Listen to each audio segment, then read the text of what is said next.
Hilary Marusak. I am the social media editor for UC Irvine's iCal. And today we have a really exciting interview. This is our third episode of Science at the Source with Dr. Kwang-Mook Jung. Would you like to first start by introducing yourself? I'll call you Mookie for this interview, if that's okay. Of course. Hi, Larry, and hi, everyone. My name is Kwang-Mook Jung, aka Mookie, and I am currently an associate adjunct professor of anatomy and neurobiology at the University of California, Irvine.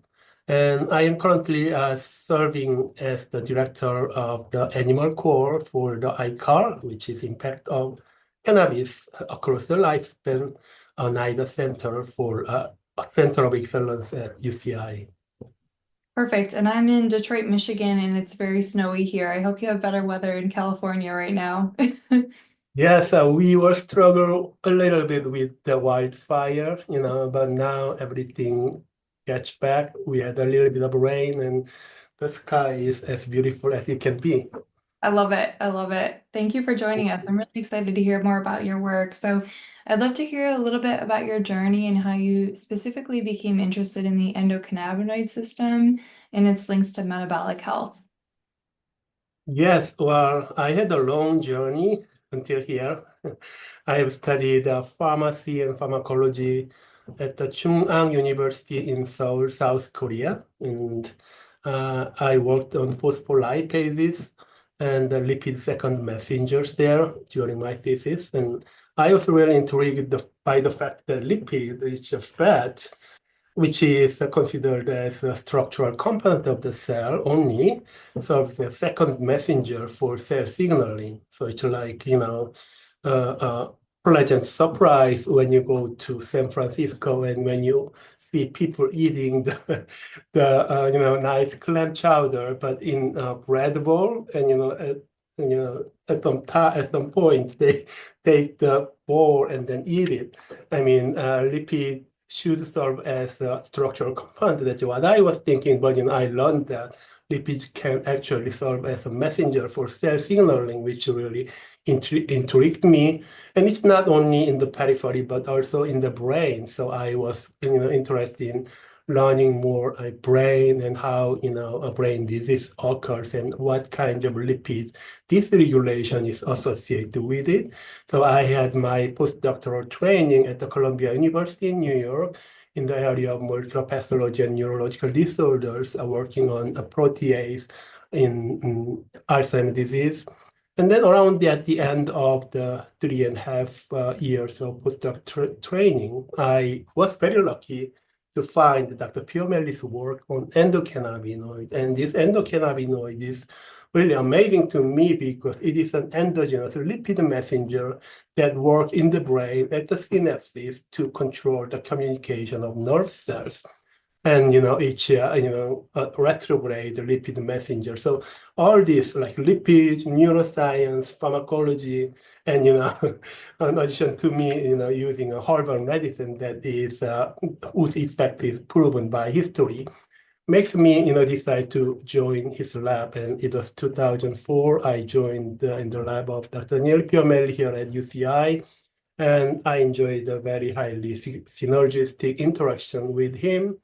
I believe we have contributed to a comprehensive understanding of the role of endocannabinoid signaling in the brain in health and disease. And not surprisingly, one of the essential role of endocannabinoid system in our body is the control of energy, metabolism, and expenditure. So that's where we started working on this interesting project. That's really a beautiful journey too, in describing how you made your way to the cannabinoid system. And yeah, the metabolic angle is so interesting because I think, as neuroscientists, we often just think of the brain, but not that it's connected with the whole body, and things like metabolism and the rest of the brain having this relationship with how the brain works is, it's kind of a no-brainer, but also it's such a new area. So what you're doing is so exciting. Yes, yeah. I think it is really important to have an, open mind on on your view in terms of neuroscience and metabolism, because as you said, neuroscience and metabolism may seem kind of, not related to each other, but actually they are deeply interconnected because the brain requires constant supply of energy. Mhm. And, the brain is only about 2% of the body weight, but, it consumes like 20% of energy. So they should be provided as a form of glucose from the periphery. And I think many areas of science like that, seemingly not connected, but actually they are very well connected. We just did not find the connections, such as brain periphery, molecular changes versus behavioral alteration. You know, maybe that's why we see, recent interest in molecular psychology. After all, we'll have more complete understanding on everything through interdisciplinary research. Yeah, interdisciplinary research is definitely the future, and you and your team really embody that. So thanks for walking us through how you got to the cannabinoid system, which again, you and your colleagues have done a really great job of just charting out foundationally what is the system, and now you're moving into how does it interact with those other systems in the body. You've been publishing a lot of recent exciting articles on adolescents or teenagers using cannabis with your mouse model or your rodent model, and how that affects adipose tissue in the long range. So what got you into that scientific question and area? Yeah, well, each a product of Dr. Piomelli's lab and the ICAR, and I was fortunate to be a part of that.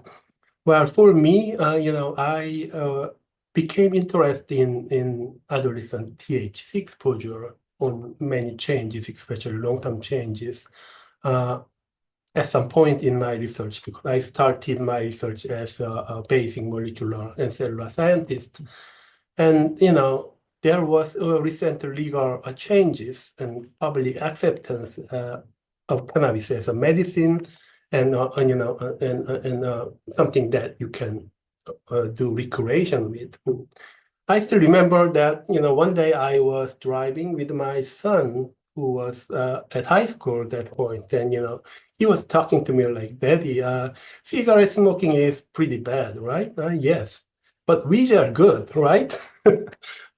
Why do you think weed are good? Because all of his friends in the track team, they are, occasionally doing that. Oh my. So, well, I don't know. I told him that, it may be true. It could be better than cigarette in terms of acute toxicity or addictive potential, but we don't know the long-term adverse effect of it. So, I mean, many regions make me and us to have interest in the therapeutic potential, but also adverse effect of cannabis in particular, in the long-term effect. And, we at about the same time, Dr. Piomelli was successful in obtaining this grant from NIDA for the UC Irvine Center of Excellence, ICAR Impact of Cannabis Across the Lifespan, in which we investigate the long-term consequences of adolescent use of THC, which is the main, psychoactive cannabinoid, on endocannabinoid system function, selective activity, and behavior and other things. That's fantastic. Yeah, and you got into it saying, yes, there may be therapeutic effects, but there are also some potential risks, especially for developing brains and bodies. And I think, again, that's what iCal is all about, really understanding those risks. So very exciting. So what did you find in some of your recent studies? Can you explain some of your findings? Yeah, so well, we decided to start our initial work to research how adolescent exposure to THC provides persistent changes in the body. And, we started from, setting up the model in animal, and we tested, a couple of things. And we actually, did only the animal study because, we are academic researchers working mainly with preclinical models. And our research found that adolescent THC exposure provide persistent changes in the brain, uh, in particular a cell called microglia, I think you may remember the episode 1 by Dr. Piomelli's discussion on that, but also influence male and female reproductive function system and other things.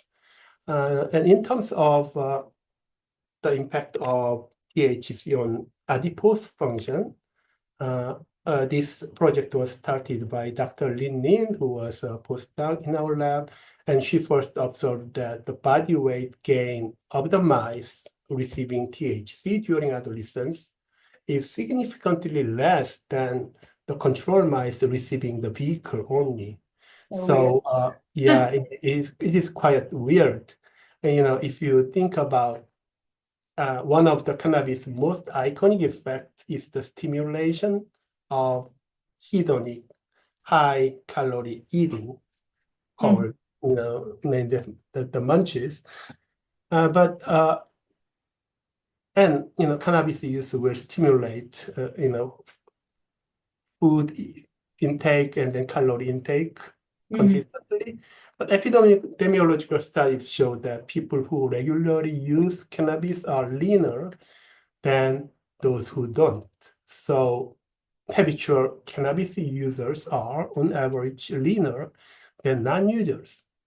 This is even more paradoxical considering the role of endocannabinoid system in metabolic controls because CB1 receptors are expressed in fat tissues, both white adipose tissue and brown adipose tissue.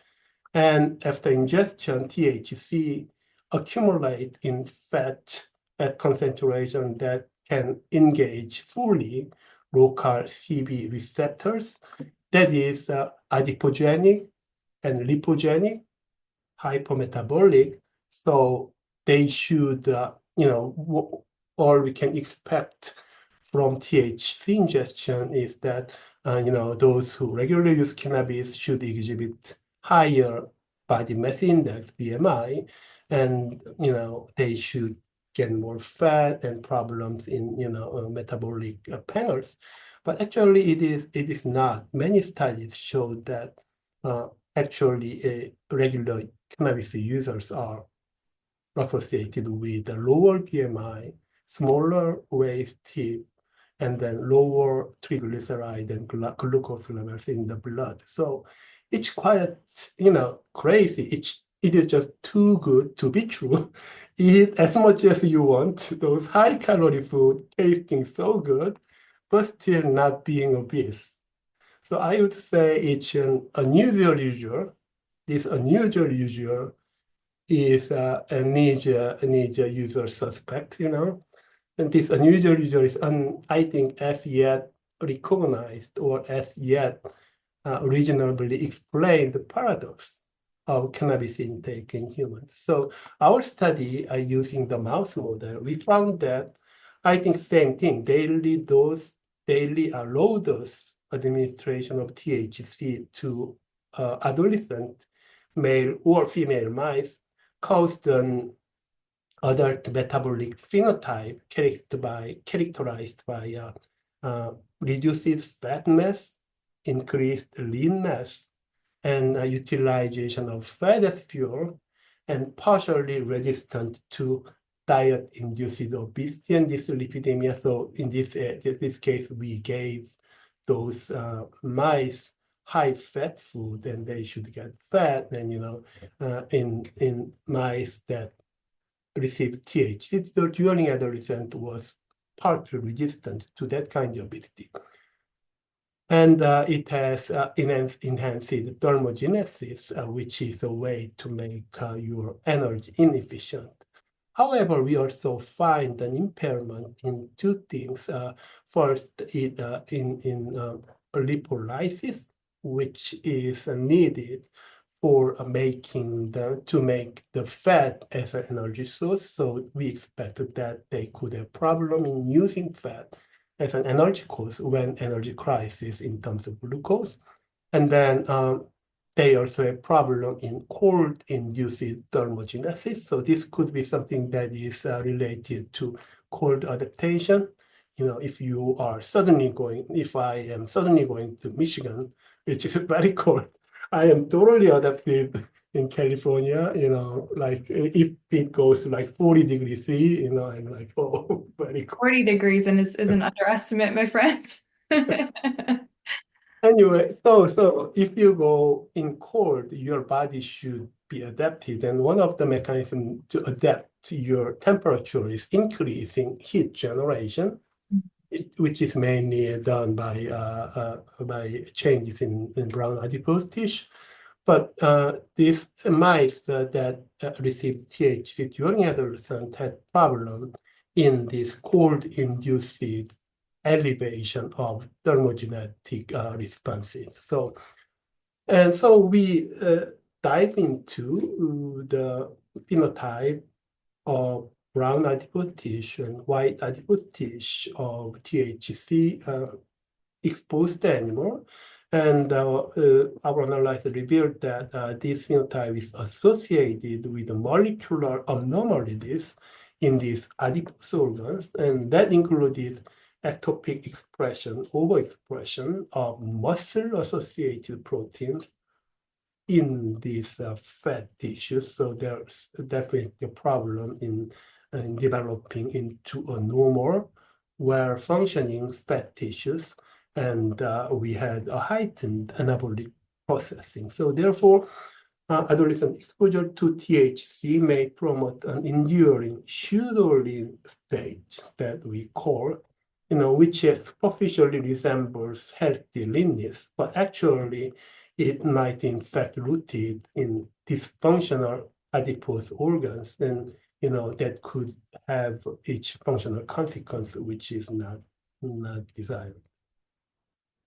Yeah, so fascinating. And again, like this whole paradox that you mentioned of people that use cannabis, especially during adolescence, having leaner and lower body mass index, being so contrary to what we think about with THC's munchies effects. And then your research is unraveling some of the potential negative effects of that pseudo lean state. I love how you characterize that.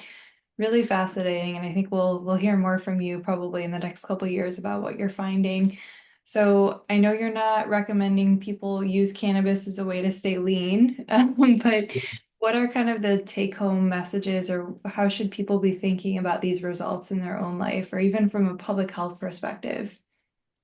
Yeah, well, since we found the adolescent exposure to THC may promote an enduring pseudo-lean state, again, that resembles healthy leanness, but actually it is due to dysfunctional adipose tissue functioning. The possibility of this long-term effect may provide an unexpected, unwanted effect later in life, which we don't know at this point what it would be. And this fact requires attention from general public as well as clinicians and lawmakers. I mean, we need to look at more, very specific, consequences of adolescent THC exposure in humans. Of course, animal is not human, so what we find in animal does not automatically apply to human. But I think it is very worthy of looking at in human population who smoked marijuana during adolescence for a long time and follow how they are adipose dysfunction and also like muscle function, because we also see a little bit changes in muscle translation, transcription and development. So I think it is kind of important to find what is the consequence in humans and what could be the adverse effect. And in any case, I think we start revealing the problems in normal development for those using THC in a large quantity during adolescence.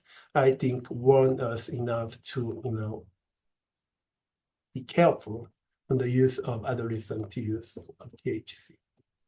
So thinking back to your conversation with your son, like what would you tell a teenager or another child at this moment based on your results? Well, I think I already told him at the moment. before I even know the result of our research. But I think it's a warning. So you always have to value what you get and what you lose out of your behavior. And I think you can probably experiment once or twice. That is the nature of being adolescent. But like those who took uh, experience uh, marijuana during teenagers or even adult, like about 10% of them became, mm, develop a drug use disorder. So marijuana, the cannabis use disorder is, being developed by 10% of them. So I think in any case, you should be careful and warn, not to become, I think, a regular user of cannabis, especially when you are adolescent, like until 25, your brain is still developing, your prefrontal cortex is developing, your limbic system, including hypothalamus and amygdala, is developing. That may have, that may have very important function in executive function and fear, emotional control, also learning and memory. So I think it's better to be careful than regret later. That's what I think. That's perfect. Yeah, and I think you outlined it perfect. Like, be aware of the risks. We know teenagers experiment, but the risk of substance use disorder or cannabis use disorder is about 10%, as you mentioned, higher if you start using as a teenager. So, like you said, the longer you can delay. And then, yeah, I mean, you might not, overdose from cannabis, but people should be aware of some of these real risks and the risks that you and your team are just finally uncovering on other, bodily systems. That was really helpful. Thank you, Um, Nathan. I want to highlight before we end that you've been a really collaborative and interdisciplinary scientist. You've talked about your journey in the beginning. So, what advice would you have for a young scientist or student who, is just beginning their journey? Well, I was very fortunate to have really a good collaborator, and those who has different approach, but understand that understood each other for the importance of collaboration and each other's different approach on the same question. So I think one need to really have an open mind and open view on new technologies so that you can adapt, you can take advantage of new stuff in your new approach in your science. For young scientists, well, I think cannabis research has a lot to be to be done. So we have a lot of areas to be studied, and I think I mentioned a little bit, but the pharmacological effect of cannabis has been proven by history because humans use from very early, and I believe that there are bad things but there are good things. So I think there are potential. Cannabis has a potential for therapeutic application, especially if you modulate endocannabinoid system in a very specific way that requires a full understanding on the system in our body, and also at different ages, cannabis can do different things. So I think there are a lot of areas to be explored and studied, and I think I can encourage people to join the cannabis research, full of good people in this area like Hilary. And Cannabis. And this is a great research field with many good colleagues. And to young scientists, I want to emphasize two important value of science that I think science is a wonderful way to achieving yourself. If you like to, think, if you like make hypotheses, and if you work hard enough to, do experiment to test hypotheses, I think it is really a wonderful way of achieving yourself. But at the same time, each science is making valuable contribution to the society. You kind of, understand what we didn't know previously. You find the nature of usual, unusuals, and then, I think, you contribute to develop, the drug that can cure disease. So I think, scientists always should keep in mind those two important values to motivate yourself Yeah, to. that's beautiful. And yeah, I'm relatively new to the cannabinoid researcher club. Like past 6 years, I was also a recruit like you from a different field. And I can attest to everything you said that cannabinoids are super friendly, very collaborative. And as you highlighted, we still have so much we need to know about this, the cannabis plant, cannabinoids, the endocannabinoid system. And in the very new field that it is, we've already developed new treatments for severe seizure disorders in kids and pain and nausea related to chemotherapy. And there's a ton more that's coming out, and I'm sure your research is going to open a lot more. So the impact on society was perfect. I want to give you the last word. What do you hope that our audience takes from this call, or is there anything else you want to highlight? Well, I think, audience, I hope that remember what we discussed today about my work, showing that, exposing adolescent mice to THC alters their energy metabolism, among others, and this effect is a long-term and consistent changes to the individual. And then, well, although they are leaner than control animal who did not get the THC, but this is a sort of pseudo leanness in that their adipose tissue is not normally developed, in that it express something that it shouldn't, like those muscular genes and proteins. And then, this mm, one the use of adolescent age uh, THC for a long time. Thank you for underscoring that issue.